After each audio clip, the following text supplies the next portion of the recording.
Hi, ഇന്ന് May 12th happy nurses day. എല്ലാ നഴ്സുമാർക്കും, എന്നെ പോലെയുള്ള എല്ലാ നഴ്സുമാർക്കും എൻ്റെ വക ഹാപ്പി നഴ്സസ് ഡേ. ഓക്കെ, പിന്നെ ഞാൻ ഇന്ന് പറയാൻ പോകുന്നത് ഈ നഴ്സുമാരെ എല്ലാവരും മാലാഖമാരായിട്ടാണ് കാണുന്നത് അല്ലേ.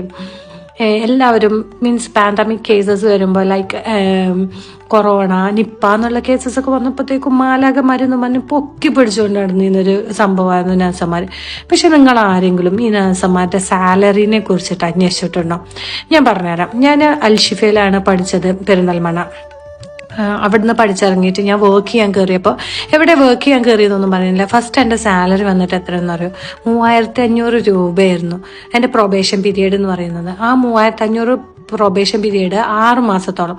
അത് കഴിഞ്ഞ് 6 മാസം കഴിഞ്ഞപ്പോഴാണ് എനിക്ക് 6500 ആയത്. ഞാൻ ഇത് പറയുന്നത് 2015-16 ആ സമയത്തുള്ളതാ പറയുന്നത്. ആ സമയത്ത് പിന്നെ 2017 ടൈം ആയപ്പോഴത്തേക്കും കുറേ സമരങ്ങളൊക്കെ നടത്തിയിട്ട് കുറച്ച് ചെറിയ രീതിയിൽ ബേസിക് സാലറി കൂട്ടി തന്നിട്ടുണ്ടായിരുന്നു. പക്ഷേ എന്ന് പറഞ്ഞാലും അപ്പോഴും പറയുന്നത് വെച്ചാൽ അതിനും മാത്രം ഒന്നും കൂട്ടിയിട്ട് ഒന്നും ഉണ്ടായിരുന്നില്ല. പിന്നെ അത് കഴിഞ്ഞിട്ടോ ഇപ്പോഴും പാവം നഴ്സുമാർ സമരം നടത്തുന്നത് നിങ്ങൾക്കറിയാവോ?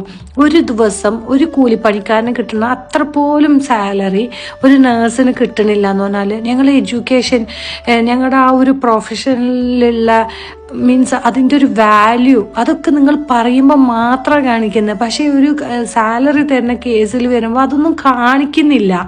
ഞാനൊക്കെ ഇപ്പോൾ എല്ലാവരും പറയും നഴ്സുമാർ മൊത്തം പുറത്ത് രാജ്യങ്ങളിൽ പോകുക. എന്തുകൊണ്ടാണ് പോകുന്നത്? ഞാൻ അടക്കമുള്ള ഒരു പുറത്ത് പോയിട്ട് വർക്ക് ചെയ്യുന്നുണ്ടെങ്കിൽ അവിടെ ഹൈ സാലറി തരുന്ന കൊണ്ടാണ്. അതുപോലെ തന്നെ നഴ്സുമാർക്ക് അതിൻ്റെതായ റെസ്പെക്റ്റും കാര്യങ്ങളും തരുന്നത് കൊണ്ടാണ് അല്ലേ.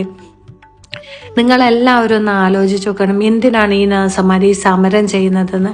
അവർക്ക് ഈ നഴ്സിംഗ് പ്രൊഫഷനോടുള്ള ഇഷ്ടം കൊണ്ടാണ് അവർ നഴ്സിംഗ് പ്രൊഫഷനിൽ വർക്ക് ചെയ്യുന്നതും കെയർ ചെയ്യുന്നതും എല്ലാം. പക്ഷെ അതിന് പുറമെ അവർക്കും കൂടി ജീവിക്കണ്ടേ? അതിന് സാലറി അത്യാവശ്യമല്ലേ? നിങ്ങൾക്ക് എല്ലാവർക്കും ഒന്ന് സപ്പോർട്ട് ചെയ്തുകൂടെ ഇവരുടെ സമരത്തെ? നിങ്ങൾക്കും കൂടി അതിൽ പങ്കു ചേർന്നൂടെ? ഞാൻ ചോദിക്കുകയാണ് നിങ്ങളോടെല്ലാവരോടും.